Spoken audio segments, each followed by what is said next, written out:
que le monde entier puisse utiliser Bitcoin, déjà on a un problème sur le nombre de transactions. On a déjà des moyens de paiement digitaux, on a déjà plein de moyens de paiement qui marchent bien, qui nous coûtent pas cher, qui sont instantanés. Par contre, en fait, il y a les 2 tiers du monde qui n'ont pas accès à ça, qui n'ont pas accès à un compte en banque. Ça nous a changé la vie, à tel point qu'on a du mal à imaginer ce que c'était avant. Et bah eux, ils sont en train de découvrir ce que c'est et c'est en train de changer leur vie. Les paiements marchent mieux, les paiements réussissent beaucoup plus souvent, tout coûte moins cher et juste ça fonctionne.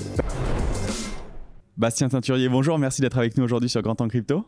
Salut Guillaume, merci de m'avoir. On est très content de te retrouver à Surfin, à Biarritz, notre petit rendez-vous annuel qu'on a réussi à caler avec ton planning très chargé.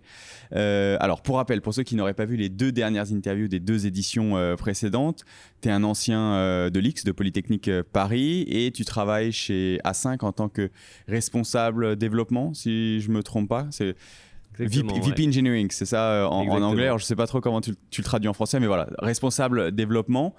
Comme on discutait, comme on le disait juste avant en off, on considère toujours que les gens regardent les dernières interviews et nous, on empile, on cumule les informations et les connaissances.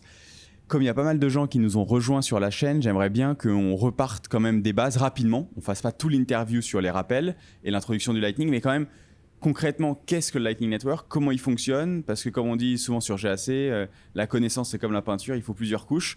Donc est-ce que tu peux nous rappeler et nous réexpliquer très rapidement le fonctionnement du Lightning Network et qu'est-ce que ça vient résoudre ? Ok, ça marche. Alors, déjà c'est quand même c'est plus facile à expliquer avec du support visuel, donc je conseille aux gens aussi d'aller voir des vidéos de gens qui ont des supports visuels pour montrer un petit peu comment ça marche. Mais à un niveau déjà, ce que ça résout, c'est que Bitcoin, ça fait 7 transactions par seconde. Donc si on veut que le monde entier puisse utiliser Bitcoin, déjà on a un problème sur le nombre de transactions. En plus, ces transactions, elles ne sont pas instantanées parce que quand tu fais une transaction Bitcoin, il faut qu'elle soit confirmée, il faut qu'elle soit ajoutée à un bloc, ce qui peut prendre 10 minutes, voire plus, si pas de bol, il y a beaucoup de transactions en ce moment. Et quand tu dis 7 par seconde, c'est un paquet de 2500, 3000 transactions toutes les 10 minutes. Donc voilà, ce qui fait par seconde pour qu'on le comprenne mieux. Mais oui, en gros, oui, qu'en fait, elle est pas très lente. Exactement. Elle est pas, c'est pas dans la seconde justement. Donc en plus, exactement. voilà. Donc il y a ce délai. Donc si tu vas à ta boulangerie, que tu veux payer ton café avec, ça risque d'être un problème parce que t'envoies des bitcoins, mais tu vas faire attendre tout le monde dans la queue derrière pendant 10 minutes, potentiellement plus, alors que tu as envie d'avoir ton café. Donc là, il y a quelque chose à résoudre. À la fois ce nombre de transactions qu'on peut faire et l'instantanéité.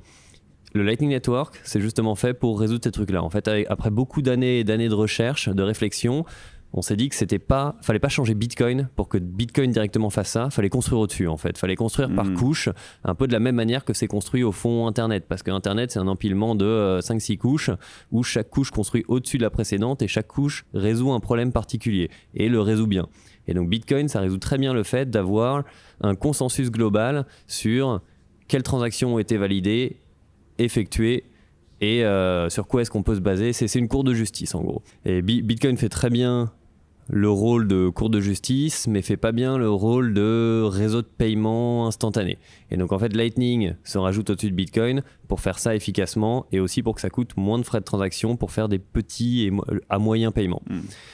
La façon dont ça marche concrètement, donc ça, là, t'as mis les bases, ok. Et la façon dont ça marche, c'est de se dire que Bitcoin, c'est un réseau sur lequel chaque transaction est publique. Chaque transaction va être envoyée à tous les nœuds du réseau, les quelques dizaines de milliers de nœuds du réseau, pour être ensuite enregistrée dans la blockchain qui, elle, va être partagée par tout le monde, c'est-à-dire répliquée par tout le monde, et les dizaines de milliers de nœuds du réseau, voire plus, vont chacun avoir une copie de ta transaction. Est-ce que c'est vraiment intéressant que des dizaines de milliers de serveurs partout dans le monde aient une copie de tous les cafés que tous les gens ont achetés dans le monde ? Non, c'est pas très intéressant, et ça paraît pas très cohérent si tu veux réussir à faire un réseau de paiement qui va fonctionner à long terme. Donc en fait, l'idée toute simple du Lightning Network, c'est et si on publiait pas tout ? Et si en fait on crée un système où parfois on fait des vraies transactions Bitcoin qu'on inscrit dans la blockchain, mais en fait la plupart des transactions, on va s'arranger entre nous, et tant que tous les deux et que les gens collaborent et n'essayent pas de tricher, on n'a pas vraiment besoin de les inscrire dans la blockchain. Et on inscrit dans la blockchain que quand on a envie d'arrêter en gros une relation avec quelqu'un ou de changer un petit peu la façon dont on alloue nos fonds.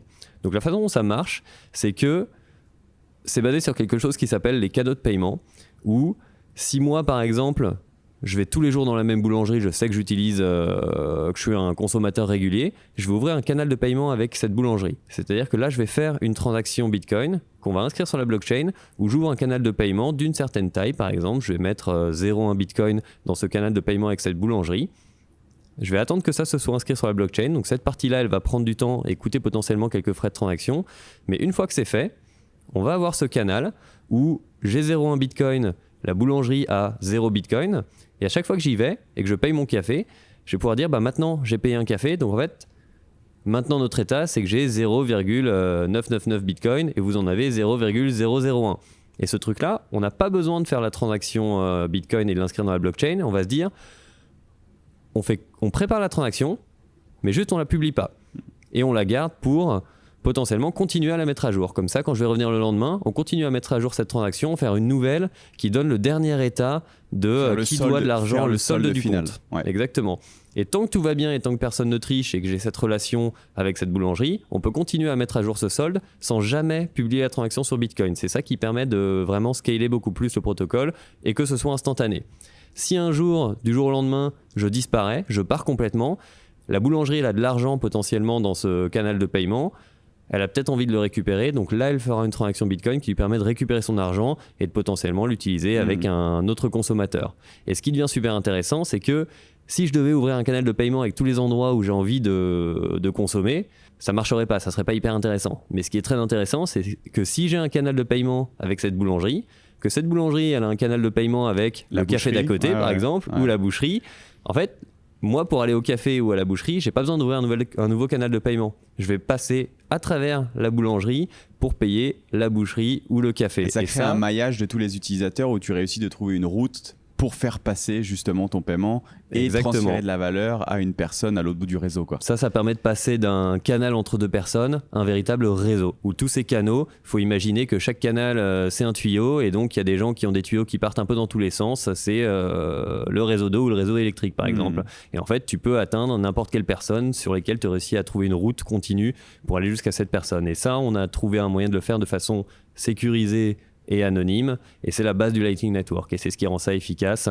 Et c'est ce qui fait, selon toi, que Bitcoin peut vraiment devenir la monnaie d'Internet? Genre, il y a beaucoup de personnes qui critiquent, par exemple, les pros Bitcoin Cash qui disaient que Bitcoin a échoué dans sa mission de peer-to-peer electronic cash system, hein, c'était quand même à la base le titre du papier.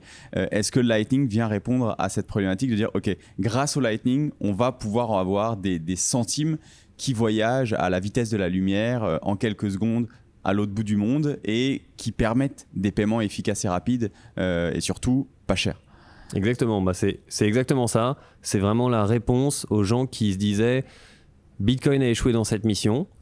Oui, c'est vrai, tu vas pas pouvoir, tout le monde peut pas payer son café directement avec Bitcoin pour les raisons qu'on a expliquées juste avant, mais changer juste uniquement la taille des blocs comme fait Bitcoin Cash ou Bitcoin SV, ça résout pas le problème, ça résout juste légèrement l'échelle du problème, mais ça va jamais le résoudre à long terme et ça crée énormément de problèmes techniques que les gens qui ont fait ces propositions ne voulaient pas voir, essayer de cacher sous le tapis. Et le Lightning, justement, c'est une solution beaucoup plus élégante à ce problème qui permet d'utiliser Bitcoin comme du cash. Justement, j'aimerais bien avoir ton avis. Ce titre Peer-to-Peer Electronic Cash System, est-ce que tu crois... on est toujours en train de débattre, est-ce que c'est vraiment important de savoir ce que pensait Satoshi Nakamoto? Bref, je trouve ça quand même intéressant dans la discussion, après, les gens diront ce qu'ils veulent. Mais est-ce que c'était volontaire ou est-ce qu'on aurait plutôt dû appeler ça The Ultimate Settlement Layer, la couche de confiance, tu vois? Est-ce qu'en fait, Bitcoin en tant que tel, la L1, le protocole, le white paper, comme il est sorti fin 2008, est-ce que c'est vraiment le peer-to-peer Electronic Cash System? Tu vois ce que je veux dire? Ou pour moi, c'est plutôt la Trust Layer? Ouais, mais moi je dirais que oui, parce que justement, au fond, faut pas séparer le Lightning Network de Bitcoin, parce que beaucoup de gens pensent que c'est quelque chose de séparé parce qu'ils ont l'image, par exemple, de choses comme Ethereum sur lesquelles d'autres tokens sont créés, Polygon, et en fait, Ethereum, qui sont des choses qui sont basées sur Ethereum mais qui sont séparées. Le Lightning Network, c'est du Bitcoin natif. C'est pas un nouveau token, c'est pas un token différent, c'est vraiment du Bitcoin, c'est juste une nouvelle échelle au-dessus, mais ça reste du Bitcoin de la même manière que Internet, c'est IP avec TCP, avec HTTP. On dit pas que... Enfin, toutes ces choses-là sont Internet. Et en fait, Bitcoin, c'est le Layer 1, plus le Lightning Network, plus potentiellement d'autres choses qui vont se rajouter derrière, mais tout ça, c'est du Bitcoin pur. Donc en fait, pour moi, oui, ça fait partie du cash et il faut pas vraiment séparer Lightning de Bitcoin. Et le but, c'est qu'à terme, surtout l'utilisateur, il s'en rend même pas compte. Il installe un wallet, il n'a pas besoin de savoir que ça utilise le Lightning Network. Ce qu'il sait, c'est que c'est un wallet sur lequel il a des Bitcoins, qu'il est capable de les envoyer à n'importe qui. C'est instantané, ça coûte pas cher, ça a les propriétés de Bitcoin, que ça utilise Lightning ou même autre chose, un autre layer 2 qui utiliserait Bitcoin. C'est pas son problème et ça doit pas être son problème. Le but, c'est juste que ça marche, que ça soit Bitcoin et que ça lui permette de les transférer. On en parle, voilà, tu vois, ça fait déjà 2 ans qu'on a fait notre première interview. Ça fait toujours les gros titres, le Lightning Network, par exemple, à Bitcoin Miami, certaines plateformes de paiement qui ont intégré le système il y a quelques années. Mais concrètement, dans les faits, toi qui travailles sur le sujet, qui est tous les jours en train de discuter avec des experts d'écosystème et qui voit des solutions être intégrées un peu partout dans l'industrie, comment tu vois concrètement l'adoption et l'évolution du Lightning, pas techniquement, mais vraiment dans l'utilisation, les volumes, le nombre d'utilisateurs. Après, on discutera d'A5, du coup, la société où tu travailles et les produits que vous proposez, mais le téléchargement de votre wallet, enfin de votre application, comment ces métriques, surtout en bear market, là, évoluent de manière tout à fait transparente. Parce que après, ça peut être décorrélé. Tu peux avoir des évolutions techniques extrêmement importantes et voilà, l'adoption qui se fait attendre. Comment tu vois ça ? Ce qui est intéressant, c'est que l'adoption sur le Lightning Network, elle n'est pas du tout liée au bull market et au bear market, parce qu'en fait, il y a vraiment une grosse division mondiale sur l'utilisation de Bitcoin. Les pays développés utilisent Bitcoin principalement comme un investissement, comme un actif, parce qu'on a déjà des moyens de paiement digitaux, on a déjà plein de moyens de paiement qui marchent bien, qui nous coûtent pas cher, qui sont instantanés, qui ont certaines propriétés qui sont utiles pour plein de gens. Par contre, en fait, il y a les 2 tiers du monde qui n'ont pas accès à ça, qui n'ont pas accès à un compte en banque, qui ont accès à Internet, ça, qui ont un smartphone. Il y a 70% de la population qui n'ont pas accès à ce genre de service bancaire, quoi. Et ça, on a vachement tendance à l'oublier. Et on pense, et en fait, même quand on a des apps sur notre téléphone comme Lydia, on se dit, oui, ok, ils n'ont peut-être pas de compte en banque, mais il y a des trucs comme Lydia, ils n'ont pas d'équivalent. Bah non, parce qu'en fait, Lydia, c'est un compte en banque dessous derrière. Et les gens qui n'ont pas accès à un compte en banque, ils n'ont pas accès à ces apps non plus, parce que ça reste le système financier traditionnel. Et même si tu as un smartphone et un accès à Internet, en fait, tu te retrouves à quand même continuer à utiliser du cash. Et nous, on a beaucoup de mal à imaginer ce que c'est la vie de quelqu'un qui utilise du cash pour sa vie au quotidien, mais tu perds un temps fou à faire plein de choses, c'est hyper inefficace, c'est hyper compliqué parce que tu te le fais voler très facilement. Et en fait, 2 tiers du monde, eux, ils comprennent très bien l'utilité de quelque chose comme le Lightning Network. Ils sont pas nécessairement attachés aux fluctuations du prix de Bitcoin parce que c'est pour eux un moyen d'avoir un réseau de paiement. Et un réseau de paiement digital, ça nous a changé la vie à tel point qu'on a du mal à imaginer ce que c'était avant. Et eux, ils sont en train de découvrir ce que c'est et c'est en train de changer leur vie. Donc nous, on voit l'adoption qui augmente énormément du réseau Lightning, le volume de paiement il augmente énormément. Il y a des zones particulières dans le monde où vous voyez vraiment une forte adoption, ou voilà, des niveaux de téléchargement par exemple du wallet ou d'utilisation au niveau volume qui sont importants. Alors nous, nos utilisateurs, il y en a quand même aussi pas mal en Europe et aux US, mais qui téléchargent le wallet, qui l'utilisent de temps en temps, mais pas hyper régulièrement. Et après, les utilisateurs de Lightning, c'est toute l'Amérique du Sud et centrale, c'est l'Afrique, c'est l'Asie, c'est surtout les pays où ils en ont vraiment besoin et ça résout un problème. Comment tu vois l'arrivée, on a vu récemment les Binance et certaines plateformes d'échange enfin intégrer le Lightning Network pour les retraits de Bitcoin. Est-ce que tu es d'accord avec moi sur le fait que ça pourrait être relativement évident, comme le fait LN Markets par exemple, où tu aurais un canal Lightning avec l'échange, où tu n'as jamais du full custody, tu as toujours un lien où l'exchange ne peut pas partir avec tes Bitcoins grâce à un canal ouvert avec l'exchange. Est-ce que, moi, c'est une... je sais plus qui disait ça, je crois que c'est Adam Back, ouais. Mais il disait que si j'avais des bitcoins sur un exchange, je voudrais qu'il y ait un canal ouvert Lightning pour que je puisse trader sur la plateforme, mais que l'exchange puisse jamais partir avec mes fonds. Est-ce que ça, c'est une utilité possible future que tu vois pour le Lightning importante, parce que ça amènerait des volumes très conséquents? Alors ça pourrait, en fait, ça serait une sorte de pont entre les gens qui utilisent Lightning parce qu'ils en ont besoin juste pour faire leur paiement comme réseau de paiement et les gens qui utilisent Bitcoin uniquement comme un actif. Là, ça permet de faire en sorte qu'une partie des gens qui utilisent Bitcoin comme un actif utilisent aussi un peu plus Lightning et fassent un peu plus bouger leur Bitcoin, en gros. Tout le monde ne peut pas avoir un canal direct avec l'exchange, parce que sinon, c'est un peu le même problème que la boulangerie, où si chaque client devait tous avoir un canal avec la boulangerie, niveau scalabilité, c'est pas si terrible. Mais par contre, en fait, si tu as un wallet, tu as avec ton wallet un canal vers certains nœuds. Ces nœuds-là, ils auront un canal avec l'exchange. Et donc, au final, tu n'es pas directement connecté à l'exchange, mais tu es quand même connecté indirectement à travers le Lightning Network et ça te permet de faire ça. Et en fait, c'est ce que font aussi les gens avec LN Market. Ils n'ont pas nécessairement directement un canal avec le nœud de LN Market, mais à travers 2 sauts ou 1 saut ou 3 sauts. Là, pour le coup, ils sont connectés. En fait, ça suffit et ça marche. Et c'est ce que font les exchanges aujourd'hui. Les exchanges, ils font en sorte d'être connectés à beaucoup des nœuds du réseau, beaucoup des nœuds qui surtout sont des fournisseurs de wallets. Comme ça, les utilisateurs sont capables de faire transiter très rapidement de la valeur et parfois sans être directement connecté à l'exchange, ce qui est aussi une bonne chose parce que comme ça, tu ne révèles pas trop de choses à l'exchange en n'ayant pas directement un canal avec lui. Comment ça? Parce que comme ça, tu ne révèles pas ton adresse IP, par exemple. Okay. Parce que le problème, la personne avec qui tu as un canal, comme tu es obligé d'avoir une connexion Internet avec cette personne, dès que tu veux faire des échanges, tu te connectes en fait au nœud de cette personne, elle peut découvrir des choses sur toi. Si tu n'utilises pas de VPN ou que tu n'utilises pas Tor, elle découvre ton adresse IP. Donc si tu l'utilises chez toi depuis ton Wi-Fi, la personne en face, elle connaît ton adresse IP qui est en général statique. Avec ça, elle peut savoir où tu habites. Elle peut potentiellement demander à ton fournisseur d'accès Internet des infos sur toi. Alors que si en fait tu passes à travers un autre nœud, c'est une sorte de VPN.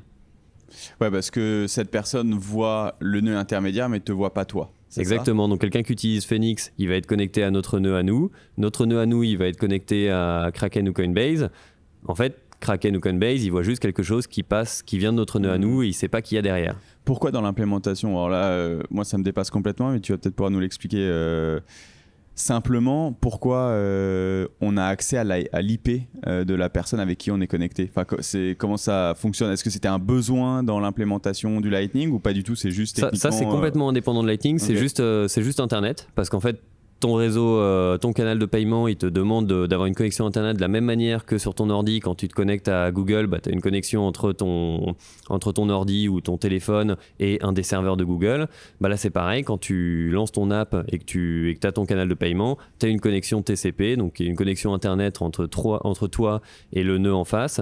Et donc, cette connexion Internet, elle fait en sorte que les deux personnes, chacun connaît l'adresse IP de l'autre. Ok. Tu mentionnais les fournisseurs de wallets, justement A5 en est un. Est-ce que, de nouveau, tu peux nous rappeler très rapidement ce que fait A5, ce que vous faites et les produits et services que vous proposez?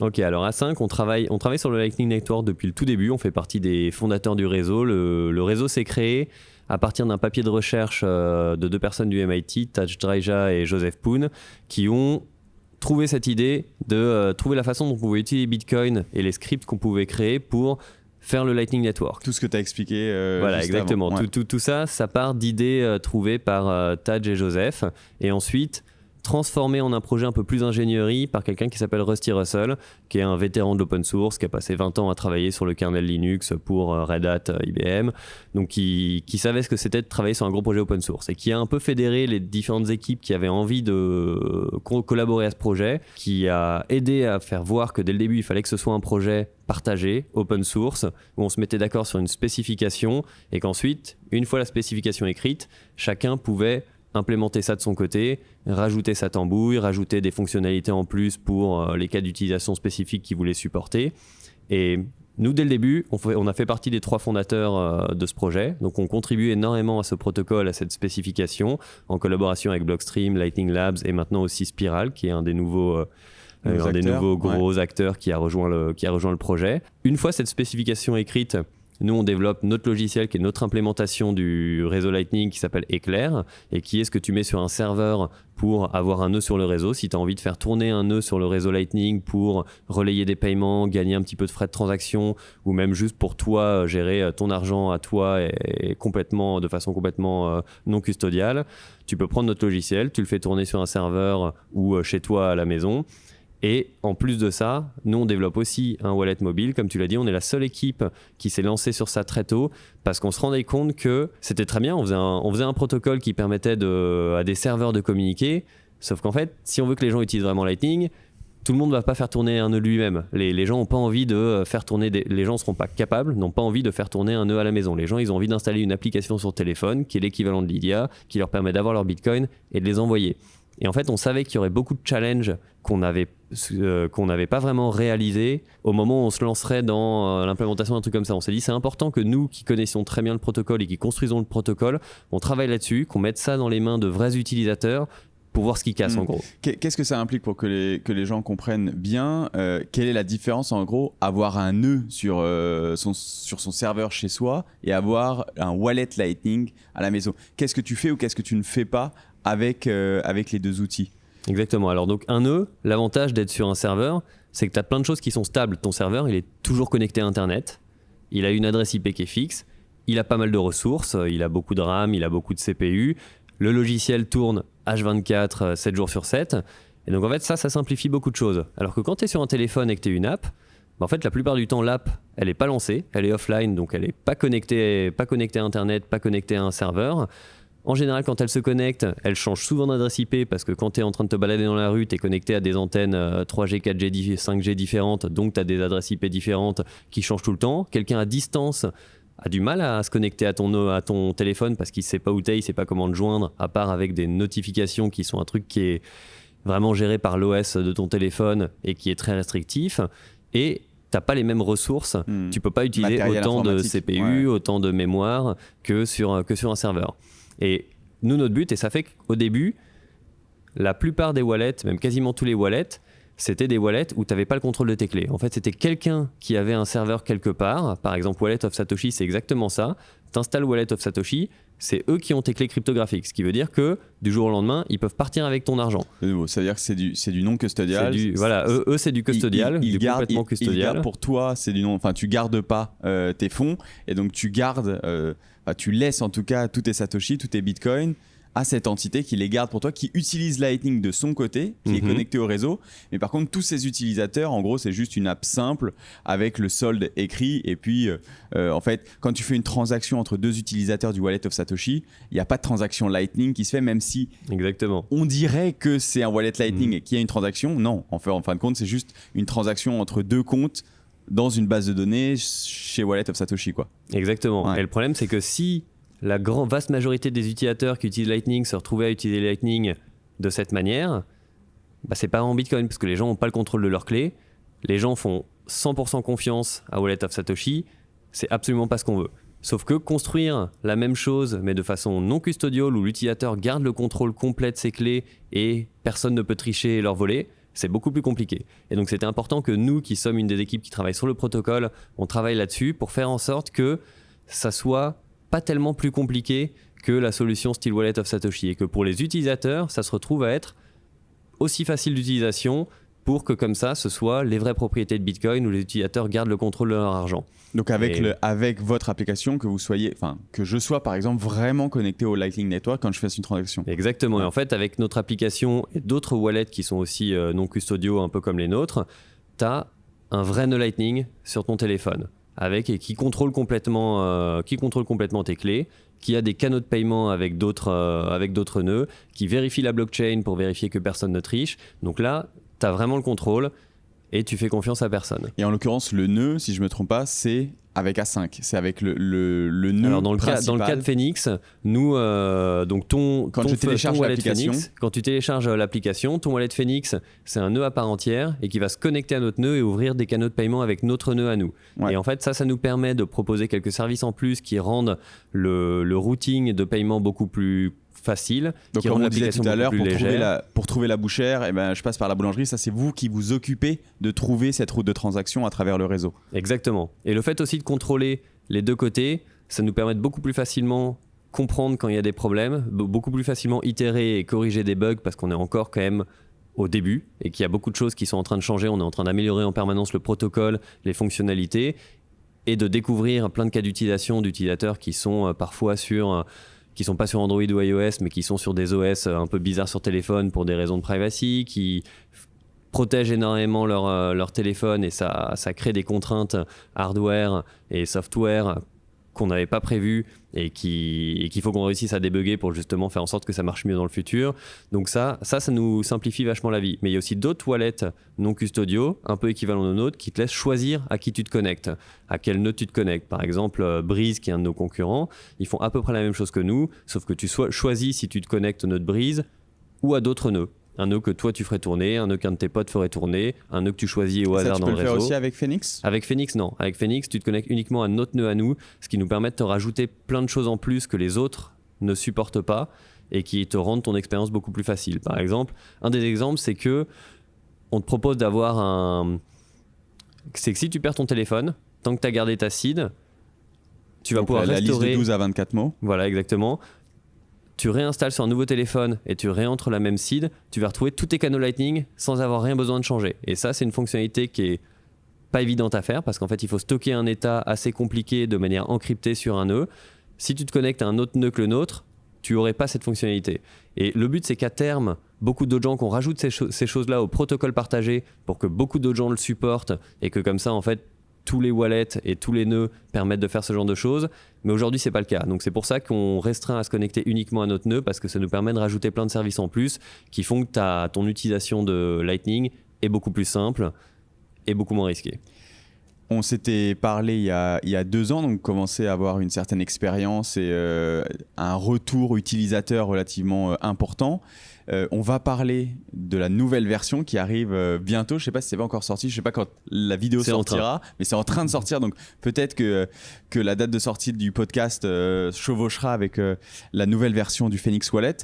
Mais quelles étaient un peu les problématiques les plus urgentes par rapport à l'UX, par rapport vraiment au retour des utilisateurs sur comment le Phoenix Wallet fonctionnait et comment il pouvait vraiment être utile dans la vie de tous les jours? Alors, nous, quand on a commencé à travailler il y a bien 5 ans sur un wallet Lightning mobile, notre but, c'était que l'utilisateur, il n'ait pas besoin de comprendre Lightning. Il n'ait pas besoin de comprendre ces histoires de canaux de paiement, que juste, il ait des bitcoins sur un téléphone, il soit capable de les envoyer et que ce soit simple. On a fait Éclair Mobile, qui était le premier wallet qu'on a sorti. On n'a pas réussi à faire ça, parce qu'en fait, c'était trop compliqué, il y avait trop de choses dans le protocole Lightning. Ce que vous pensiez simple, c'était encore trop compliqué. Voilà, on se rendait compte qu'en fait, le protocole nous donnait pas assez de liberté pour faire plein de choses. Il manquait beaucoup de choses au protocole pour réussir à rendre ça facile d'utilisation et à cacher tous les détails techniques. Et donc, en faisant Éclair Mobile et en ayant plein d'utilisateurs et nous-mêmes en l'utilisant, on s'est rendu compte de tout ce qu'il fallait changer au niveau du protocole pour réussir à atteindre notre but. Ça nous a pris quelques années. Et ensuite, on a été capable de faire Phoenix, qui était ce qu'on voulait faire dès le début, mais qu'on n'avait pas réussi à faire. Et avec Phoenix, on a réussi à vachement mieux cacher beaucoup des détails de Lightning aux utilisateurs, mais il y a quand même quelques cas, quelques façons dont tu utilises Lightning qui font que tu te retrouves par exemple avec plein de canaux de paiement. Et ça, c'est des choses où ça limite un peu ta capacité à recevoir de l'argent efficacement, ça crée des problèmes de fragmentation de ta liquidité, plein de détails qu'on voulait cacher. Pourquoi ? Parce que quand je télécharge le Phoenix Wallet, tu disais que j'ouvre un canal avec le nœud de A5 et qui lui gère ensuite les différents canaux avec les différentes personnes du réseau. Donc comment moi j'ai un autre canal que celui avec A5 ? Parce que la partie compliquée, c'est que... Alors pour ça, il faut réexpliquer un petit peu comment marche Lightning. J'ai dit que c'est un système de canaux et chaque canal, il a une taille fixe. Quand tu crées au début ton canal, tu as fait une transaction sur la blockchain d'une certaine taille. J'avais dit qu'avec la boulangerie, par exemple, j'ouvrais un canal de 0,1 Bitcoin. Ce canal peut y avoir maximum 0,1 Bitcoin dedans. Et ces 0,1 Bitcoin, ils sont divisés, le solde est divisé entre moi et la boulangerie. Sauf que si à un moment, par exemple, tout l'argent est de mon côté, je ne peux pas en recevoir plus. Le problème, c'est de recevoir. Pour recevoir de l'argent, faut qu'il y ait de l'argent du côté de la boulangerie pour qu'elle puisse m'en envoyer. Et quand tu es un utilisateur... Parce que je te coupe, c'est si le boucher veut passer à travers la boulangère pour t'envoyer 0,1, mais qu'entre toi et la boulangère, il n'y a pas assez en fait, de son côté. Exactement. C'est ce que tu nous expliquais la dernière fois. Ce n'est pas des tuyaux où l'eau passe, tu vois, d'utilisateur en utilisateur. C'est plutôt un boulier. Exactement. Où tu passes de 1 à 2 et puis ça se répercute comme ça. Donc, il faut de la liquidité entre chaque utilisateur. Exactement. Donc, et si tu n'en as pas, le problème, c'est que si par exemple... Après avoir mangé au resto avec des potes, c'est toi qui as tout payé et que tu veux qu'ils te remboursent une partie, mais qu'en fait, dans tes canaux, tu n'as pas assez pour en renvoyer, tu vas leur donner un QR code qui leur permet de te rembourser, sauf que eux, quand ils vont essayer, le paiement il va échouer en disant « Ah bah non, il n'y a pas de liquidité ». Et toi, tu vas même pas être notifié et c'est une expérience pourrie. Donc nous, ce qu'on propose, c'est que quand ça arrive et que notre nœud, il voit qu'on essaie de t'envoyer de l'argent et que tu n'as pas assez de liquidité, bah on va rouvrir un nouveau canal, comme ça, on va pouvoir te transférer ce paiement. Mais ça fait que si ça arrive très souvent, tu vas te retrouver avec plein de canaux de Alors, paiement. tu rouvres un canal avec qui et quoi? Je t'ai pas Donc là, Phoenix Wallet, il a des canaux de paiement avec notre nœud A5. Par exemple, tu utilises Phoenix, j'utilise Phoenix. J'ai un canal de paiement avec A5, mais tout l'argent est de mon côté. Toi, tu essayes de m'envoyer de l'argent. Au moment où ça va arriver au nœud A5 et que le nœud A5 va vouloir me transférer l'argent, il n'y a pas de liquidité à transférer. Donc, ce que va faire A5, il va ouvrir un nouveau canal de paiement dans lequel une nouvelle transaction on-chain dans lequel A5 met de l'argent et ensuite transfère cet argent qui était l'argent de ton paiement vers moi. Donc maintenant je me retrouve avec 2 canaux au lieu d'un. Et j'ai un peu besoin des deux parce que j'ai de l'argent dans le premier canal, de l'argent dans le deuxième canal. Et si ça réarrive plein de fois, je peux me retrouver avec 10, 20, 30 canaux. Et en fait mon argent est un peu divisé entre tous ces canaux. Dans le wallet, je le voyais pas ça. Moi. Non, mon solde total, c'était complètement invisible pour l'utilisateur. Il avait toujours, disons, 40 € en Satoshi sur son wallet, mais c'était pas seulement un canal, c'était fractionné éventuellement sur différents canaux qui impliquait une transaction on-chain à chaque fois. Exactement. Pour, comme on disait, ouvrir ce canal.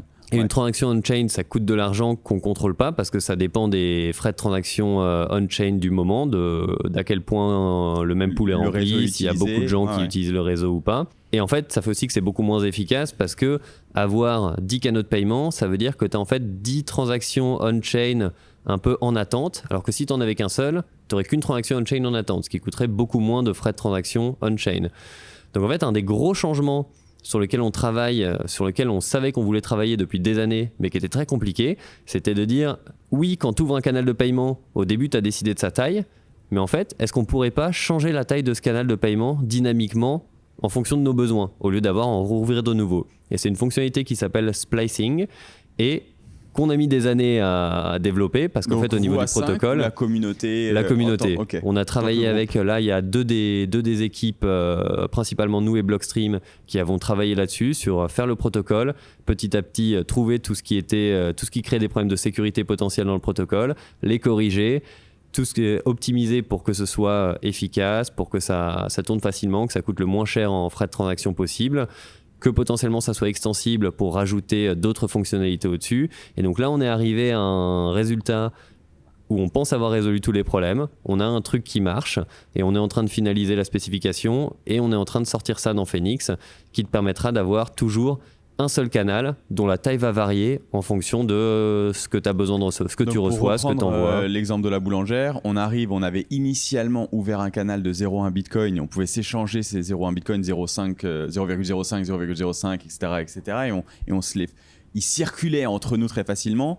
Si demain, je voulais le faire passer à 1 Bitcoin, ça sera possible. Donc, c'est quoi? C'est une action sur la transaction initiale d'ouverture de paiement de ce canal? Comment ça c'est pas trop compliqué, il faut refaire. Ça demande de refaire une nouvelle transaction ça demande quand même une nouvelle transaction. Ouais, ça de toute façon il en faudra une parce que sinon on-chain c'est sur le canal existant et ça en crée pas un autre en parallèle. Exactement, parce que le problème c'est que sinon tu faisais une transaction pour créer un autre canal, mais tu avais en plus au moment de fermer ce canal, il y aurait eu une nouvelle transaction. Alors que là si tu n'as qu'un seul canal, tu fais une transaction pour le faire grossir ou réduire, mais quand tu auras à le fermer, tu n'as toujours qu'une seule transaction à faire. Donc tu n'as pas en fait divisé ta liquidité, ton argent, entre plein de canaux qui te demanderont tous une transaction au moment où tu voudras fermer.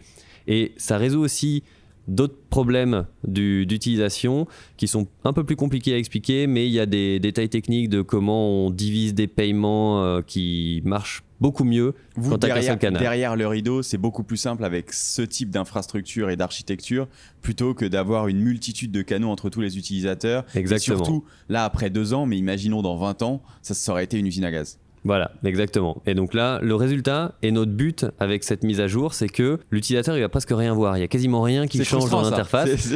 C'est un peu frustrant, mais par contre, ce qu'il va voir, c'est que tout a l'air de fonctionner mieux. Les paiements marchent mieux, les paiements réussissent beaucoup plus souvent. Tout coûte moins cher et juste ça fonctionne. Parce que quand j'avais besoin d'ouvrir un autre canal ou là demain de l'élargir, le coût de la transaction on-chain, il est répercuté sur qui? C'est A5 qui le prend en charge ou c'est répercuté sur l'utilisateur? Alors là, l'utilisateur va payer les frais du mineur, les frais de minage, qui sont quelque chose. Donc l'utilisateur va payer des frais, mais c'est pas des frais, c'est pas quelque chose qui va à A5 c'est quelque chose qui va juste au mineur pour miner Donc, la transaction qui a transaction sur le grandi. L1, quoi, c'est Exactement. ça. Ok. Donc l'utilisateur va uniquement payer la transaction L1 et récupérer un canal plus gros. Donc ce qui peut être quand même toujours un peu problématique si on est dans une période où les frais de transaction sont à 4-5 dollars, ce qui n'est pas arrivé, enfin si, Ordinals, mais en ce moment, c'est pour $1, tu fais passer une transaction Bitcoin, mais si tu avais besoin de faire passer une transaction Lightning de $1 et pour élargir le canal, ça te coûte aussi $1, comment tu vois ça qu'il faille toujours à un moment donné revenir ancrer la transaction, l'élargissement du canal sur la L1. Là, c'est autre chose qu'on a rajouté justement qui est lié à ça. C'est le seul truc pour le coup là qui change dans l'UX de Phoenix. Par défaut, tu le vois pas, mais tu peux aller le modifier. C'est que on a mis un système où dans ton app, tu définis que si ça coûte plus que un certain prix, en frais, ça ne sera pas fait. Donc tu choisis un prix, tu peux mettre une limite qui est fixe, par exemple un certain nombre de satoshi. Si ça coûte plus que 3000 satoshi ou plus qu'un certain pourcentage du montant, on ne va pas le faire. Est échouée. Okay. On va juste te mettre une notification disant attention, tu aurais pu recevoir de l'argent, mais ça coûterait trop cher parce que les frais de transaction on-chain sont trop élevés en ce moment, donc on l'a pas faite. Ah, pour la personne qui reçoit aussi, c'est pas la personne qui envoie qui paye ses frais Non, c'est la personne qui reçoit, parce qu'en fait c'est la personne qui reçoit qui se retrouve à avoir un canal qui change, dont la taille change. Ça c'est quand même un changement de paradigme ou un changement d'habitude pour les gens. Quand tu disais Lydia, système de paiement, etc., ça c'est quand même encore des gros freins à l'adoption. Tu vois, c'est encore des trucs où les gens se disent attends, mais c'est quoi ce système de paiement tout pourri où je reçois de l'argent et je dois payer, ou enfin en tout cas il y a une partie qui part quelque part et en plus j'ai pas trop compris comment. Est-ce qu'il y a encore même une version future qui va résoudre ce problème? Enfin là tu parlais du splicing. Est-ce qu'il y a même encore, on se reparlera dans 2 ans, Surfing Bitcoin 2025, où tu vois, il y a déjà des brides de solutions pour résoudre ce genre de problème? Alors là-dessus, pas complètement, parce qu'au fond, il se passe quelque chose qui coûte de l'argent. S'il y a des transactions on-chain qui sont faites, il y a de l'argent qui doit être payé aux mineurs, il faut bien que quelqu'un le paye. Ça peut pas être entièrement le provider du wallet, parce que sinon, il perd de l'argent à chaque utilisateur, il perd de l'argent au fur et à mesure que les gens utilisent son wallet, donc c'est pas un business rentable. Faut que ce soit la personne qui l'utilise, soit la personne qui reçoit, soit la personne qui envoie. Il y a des changements qui sont proposés pour que ce soit par exemple toujours la personne qui envoie, ou alors pour rendre ça beaucoup plus clair, beaucoup plus fluide. Mais là, il y a quelque chose où les utilisateurs vont devoir comprendre qu'il se passe des choses qui demandent de payer des frais de transaction, et on leur donne les outils pour le configurer, pour faire en sorte qu'ils garantissent qu'ils ne payent jamais plus qu'un certain frais. On va leur donner de plus en plus d'outils pour gérer mieux leur liquidité et qu'ils aient de moins en moins souvent besoin de passer dans ces cas où il y a besoin de faire une transaction on-chain. Mais quelqu'un devra bien toujours payer ses fees. Est-ce que tu ancres quand même tous ces canaux, toute cette plomberie sur la chaîne principale? Exactement. Donc le but, c'est de limiter qu'elle soit le moins cher possible, qu'on réussisse à être le plus efficace possible dans notre utilisation de la blockchain pour que ce soit le moins cher possible.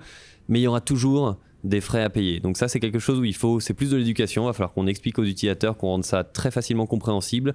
Pourquoi il y a besoin de ces choses-là, comment ils peuvent faire pour les éviter autant que possible en utilisant le wallet d'une bonne manière. Par exemple, t'as jamais besoin de faire de transaction on-chain si, après avoir reçu de l'argent, t'en dépenses. Parce que si tu reçois de l'argent et qu'ensuite t'en dépenses, l'argent il est retourné de l'autre côté du canal. Donc en fait, tu peux en recevoir par ce canal sans avoir besoin de changer sa taille.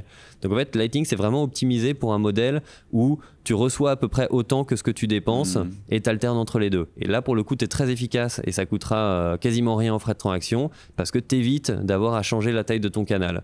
Si tu fais un truc où tu es toujours en train de recevoir de l'argent mais jamais en dépenser, là, Lightning, c'est pas l'idéal. Si tu fais un truc où tu es toujours en train de vouloir envoyer de l'argent mais jamais en recevoir, pareil, c'est pas idéal. C'est ton compte courant, c'est pas ton compte épargne. Voilà, exactement. C'est ton portefeuille parce que c'est sur ton téléphone. C'est au début du mois, tu mets de l'argent sur ton portefeuille. Petit à petit, pendant le mois, tu le dépenses. Vu que tu l'as dépensé, il est repassé de l'autre côté du canal. Donc, au début du mois suivant, quand tu remets de l'argent, en fait, ça va juste faire rebouger la liquidité sans avoir besoin de faire de transaction. C'est vraiment le wallet où tu vas avoir éventuellement tout l'argent que tu vas dépenser dans les frais courants de la vie quotidienne. Exactement. Et comme tu dis, à la fin du mois, tu es à zéro, mais tu sais que tu as son salaire qui rentre le 1er janvier et hop, ça refill et hop, c'est reparti. Il y a vraiment une grosse vélocité et c'est fait pour ça. Il faut qu'il y en ait, quoi. Est-ce qu'il y a d'autres fonctionnalités? Donc, il y avait cet ajustement des canaux avec cet upgrade splicing. Est-ce qu'il y a d'autres choses dont tu es super excité sur cette nouvelle version du Phoenix Wallet?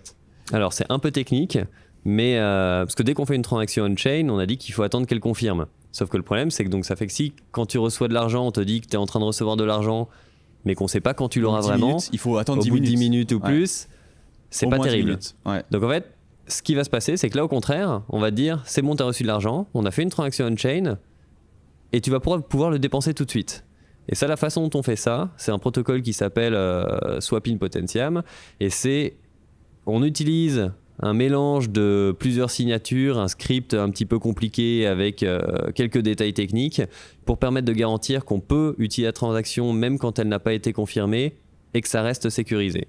Et ça, c'est intéressant. Il y a des C'est un gros tour de trade-offs. force parce que du coup, tu réussis à avancer en gros de la liquidité sur la L2, sur Lightning, alors que c'est pas encore vraiment confirmé sur la L1, quoi. Exactement, ouais. Et un tour de passe-passe, c'est un peu un tour de magie technique, ça fonctionne. Vous avez trouvé le moyen de faire ça. Exactement, et c'est pas que nous, c'est une proposition qui avait été faite, c'est quelque chose qui avait beaucoup été discuté. Beaucoup de gens avaient cette idée d'utiliser ce type de script pour faire ça, et quelqu'un qui s'appelle Zeman avait résumé ça sur la mailing list il y a quelques mois en disant bah voilà comment je pense que ça devrait être fait, ce truc-là dont on parle depuis longtemps, voilà concrètement les détails, et on a retravaillé ça et changé légèrement la façon dont il le faisait, mais c'est une proposition qui a été faite à toute la communauté et que potentiellement d'autres logiciels vont implémenter et d'autres wallets vont commencer à utiliser. Donc c'est quelque chose qui est standardisé, qui va être standardisé en tout cas, et qui est une manière générique de résoudre ce type de problème.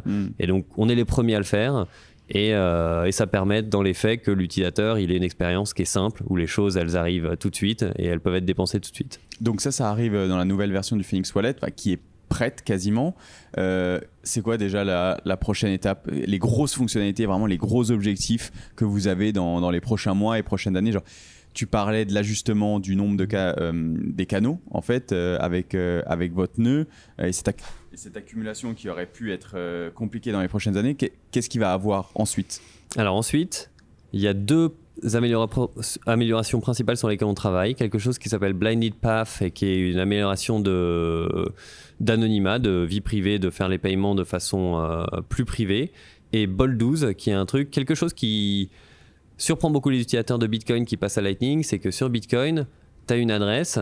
Normalement, tu n'es pas censé la réutiliser, mais potentiellement, elle est statique. Tu donnes cette adresse, on peut l'utiliser un certain nombre de fois. Le problème sur Lightning, c'est que pour chaque paiement, tu es obligé de générer un QR code différent.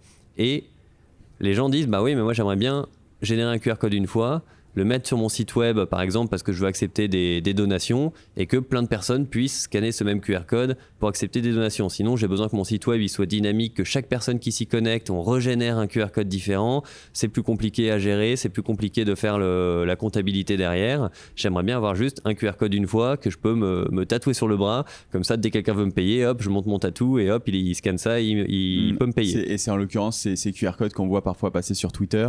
Exactement. Alors que c'est pas forcément une très bonne pratique. Voilà, c'est pas du tout une bonne pratique sur Twitter parce que la façon dont ils marchent aujourd'hui, c'est que tu peux les payer qu'une seule fois et t'es pas censé les partager publiquement parce qu'il y a des infos privées dedans. Et ça, c'est compliqué à expliquer aux utilisateurs. Ils devraient pas avoir à gérer ça, ça devrait pas être leur problème. Donc ça fait très longtemps qu'on travaille, là c'est plus Blockstream et Rusty Russell qui a travaillé sur cette proposition qui permet de faire un QR code statique qui te permet ensuite de recevoir des paiements. Et ça en fait ça demandait beaucoup de changements au niveau du protocole, beaucoup de détails de choses qui ont créé énormément de discussions, beaucoup de temps de développement, mais on a beaucoup avancé là-dessus, on est en train d'approcher des phases finales de la spécification. La plupart des équipes ont une implémentation quasiment terminée, donc ça c'est un autre gros changement qu'on va rajouter après, le fait de pouvoir avoir des adresses statiques. Et des adresses statiques. C'est quand même super intéressant de voir quelqu'un comme Rusty Russell qui a travaillé pendant plusieurs décennies sur Linux, donc un des plus gros et plus connus projets open source de l'écosystème Internet, si je puis dire, et de l'informatique en règle générale, et là, de le voir s'impliquer autant dans le Lightning. Alors je sais pas s'il est impliqué dans d'autres projets crypto. Non, donc il consacre vraiment son temps. Alors je sais pas à quel point. Est-ce que c'est du 100%? Est-ce que c'est 100%. Donc c'est assez incroyable. C'est-à-dire qu'une légende comme ça de l'informatique qui voit en Lightning éventuellement le Linux du paiement, quoi. Bah exactement. Et c'est ça qui est sympa. Il voit une partie de du dynamisme qu'il y avait Il le au début de retrouve, Linux. il Il retrouve ouais. une partie, le côté les gens se retrouvent autour d'une mission, de quelque chose qui n'existait pas, quelque chose qu'on peut créer de façon collaborative, qui sera vraiment open source, qui est ouvert à tout le monde, qui n'a pas besoin de permission et qui permet de résoudre des vrais problèmes du quotidien qu'ont beaucoup d'utilisateurs. Donc, c'est top qu'il soit là parce qu'il apporte énormément d'expérience et il est très fédérateur, il est très fort pour inclure les gens, faire en sorte que de plus en plus de personnes viennent contribuer au projet et que chacun apporte sa pierre à l'édifice. Ça, tu vois une vraie évolution d'année en année. Est-ce que c'est toujours les mêmes personnes qui gravitent autour de toi ou il y a une vraie croissance? Les pros Ethereum parlent beaucoup de ça, parlent beaucoup de la plus grosse communauté de dev au monde. Les cerveaux sont sur Ethereum, développent sur la DeFi, etc. Est-ce que toi, tu vois là, depuis qu'on s'est vu en 2021, vraiment de gros changements aussi sur les nouvelles têtes, les nouveaux cerveaux qui intègrent la communauté Lightning? Alors oui, ça grandit un peu. Pas assez vite à mon goût, mais en même temps, déjà, c'est pas vraiment comparable parce qu'en fait, Ethereum, quand il parle de la communauté Ethereum, en fait, c'est plein de gens qui sont fragmentés entre plein de projets qui construisent au-dessus d'Ethereum, en fait, qui construisent à un niveau quand même au-dessus du protocole de base. Nous, on fait le protocole de base et sur le protocole de base, le nombre de personnes qui travaillent dessus, pas tant que ça a changé sur Ethereum. Sur Bitcoin, on essaie de le faire grandir aussi et sur Lightning, le protocole de base, c'est un truc quand même assez compliqué où ça prend des années pour vraiment arriver au niveau. C'est quand même en train de bien grandir. Principalement grâce à l'ajout de Spiral qui a rajouté toute une nouvelle équipe, recruté pas mal de monde, passé beaucoup de temps à les former. Donc on commence à avoir une communauté qui grossit. Et après, on a aussi, de la même manière qu'Ethereum, beaucoup de gens qui construisent au-dessus et où là, pour le coup, plein de gens sont en train de faire des projets qui construisent au-dessus du réseau Lightning et au-dessus de Bitcoin. Mais j'aimerais bien qu'on réussisse à faire grandir encore plus la communauté qui fait vraiment le protocole Lightning. Mais ça, c'est compliqué parce que ça prend beaucoup de temps. C'est de la R&D d'infrastructure, c'est très technique. Et de la R&D d'infrastructure, c'est dur de trouver du financement. Mais heureusement, il y a tout un système de bourse, de programmes de bourse. Mais c'est dur de trouver les personnes qui vont se projeter là-dedans, se dire ça, c'est un projet open source où je peux travailler en étant un contributeur individuel sous un format de bourse et assez motivé et assez technique et qui découvrirait le projet. On en trouve. Il y en a qui arrivent régulièrement quand même. On essaie de les garder le plus possible. Mais c'est pas facile. Juste après toi, il y a Taj du coup et Kevin de Lightspark qui vont s'asseoir sur ce fauteuil. Je trouvais ça quand même assez incroyable. Enfin, en tout cas, quand je voyais l'équipe de Lightspark, qui sont des anciens de Diem et de Libra, qui sont maintenant en train de switcher complètement et de dire OK, on vu la lumière. Ouais, non, mais littéralement. En fait, on était dans l'œil de Sauron et on arrive, on dit, on a fait une erreur à vouloir réinventer la roue, à éventuellement faire notre propre système de paiement fermé au sein de notre réseau social. En fait, la solution, ou en tout cas l'idée vraiment disruptive, c'est Lightning, c'est le Linux du paiement. Et donc du coup, on va construire un système vraiment révolutionnaire, ou en tout cas on va essayer de construire un business qui repose sur cette technologie. David Marcus, qui est quand même, si je ne me trompe pas, un des anciens CEO de PayPal ou président de PayPal ou quelque chose. Bref, c'est quand même des personnes qui connaissent un petit peu les systèmes de paiement. Comment tu vois ça, d'un bon œil, d'un mauvais œil?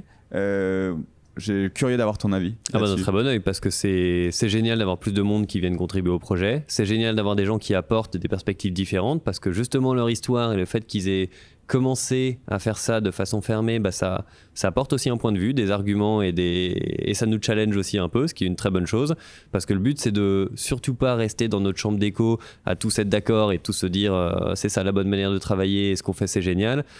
Le but, c'est que les gens qui ne sont pas d'accord puissent venir nous parler et qu'on ait des débats constructifs. Et on est assez ouvert là-dessus, on est assez ouvert, on est très franc sur les limites, comme dit justement Rusty, de la même manière qu'il disait Linux, ça ne va pas guérir la faim dans le monde.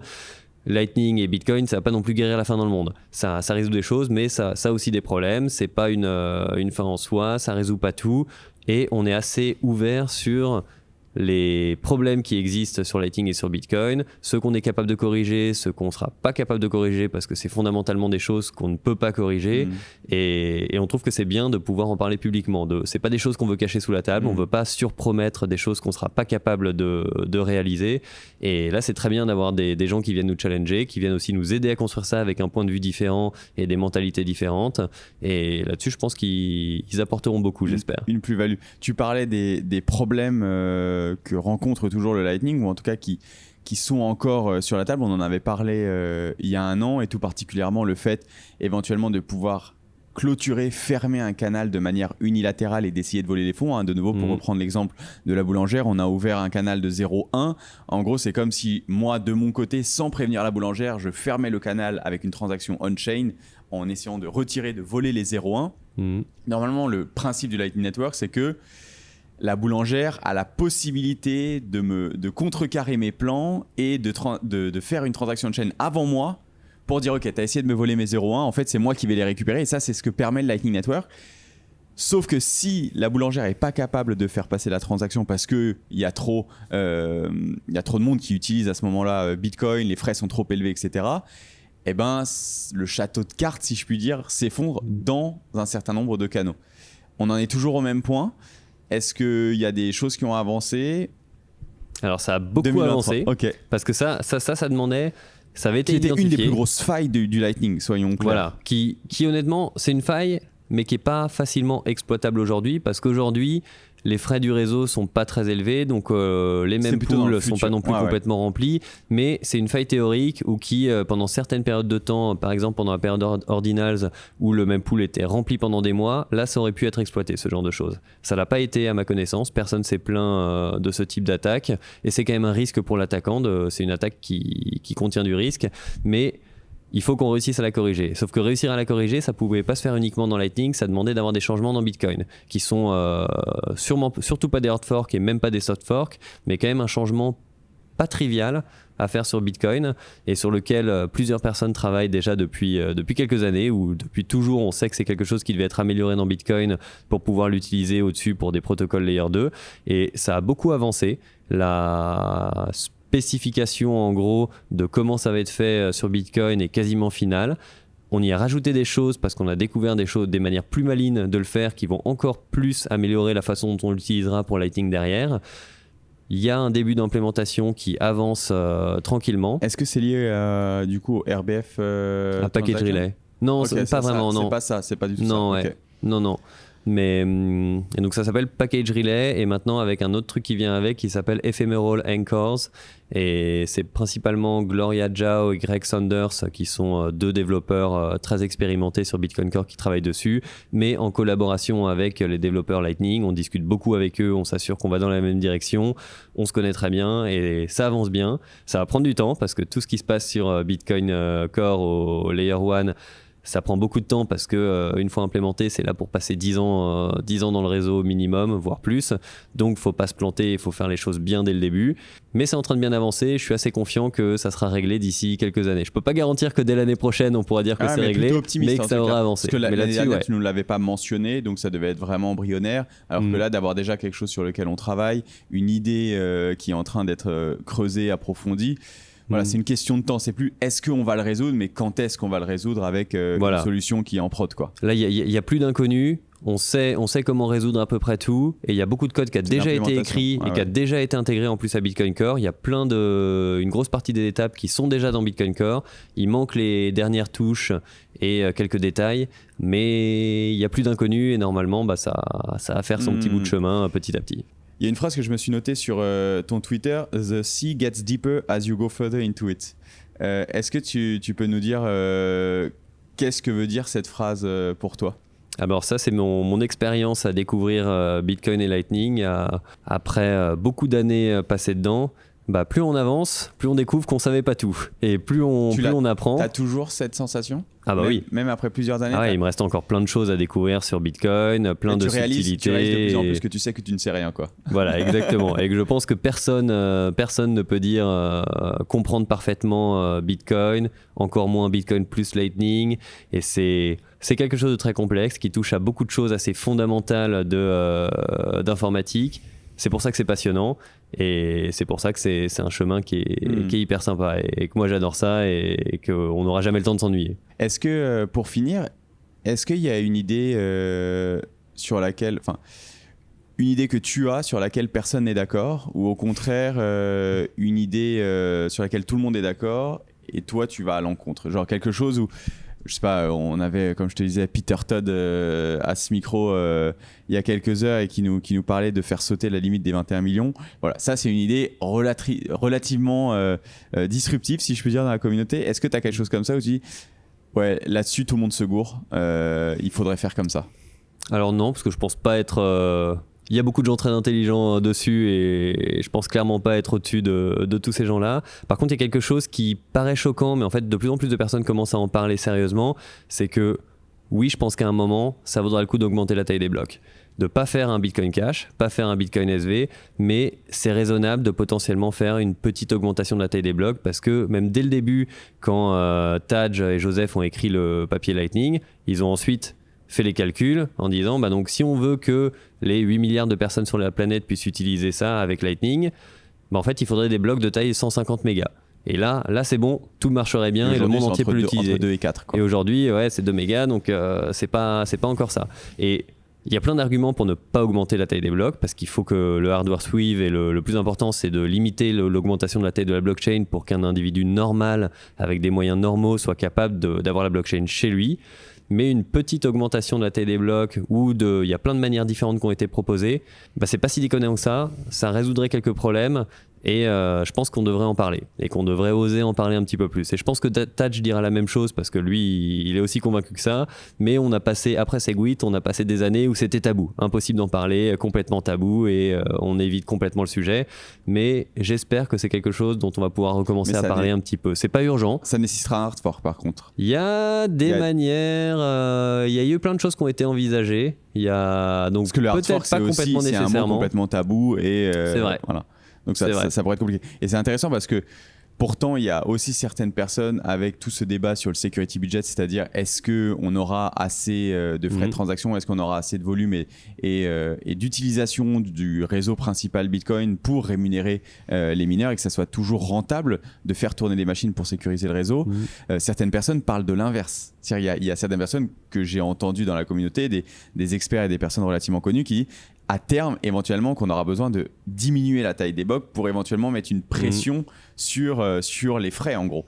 Donc ouais. Il va vraiment avoir... En fait, ça va vraiment dépendre de l'utilisation du réseau et de Bitcoin dans les prochaines années, de voir comment ça évolue et de rester relativement flexible et agile et pas forcément dans un dogme, dire Bitcoin, les blocs sont de cette taille-là et on ne pourra jamais les bouger, quoi. Et ça, c'est quelque chose où je suis d'accord. La sécurité de Bitcoin à long terme, surtout une fois que la block subsidy disparaît, honnêtement, personne n'a aucune idée de est-ce que ça marche, est-ce que ça va tenir, et il faut pouvoir se poser la question et il faut y réfléchir. Il ne faut pas juste se dire ce sera dans tellement longtemps que je m'en préoccupe pas. Non, c'est important d'en parler. Et d'ailleurs, ça me rappelle s'il y a un autre truc qui choque beaucoup, c'est que le but de Lightning, c'est quand même de permettre de continuer à faire des transactions Bitcoin quand le fee rate on-chain est trop élevé pour faire des transactions Bitcoin.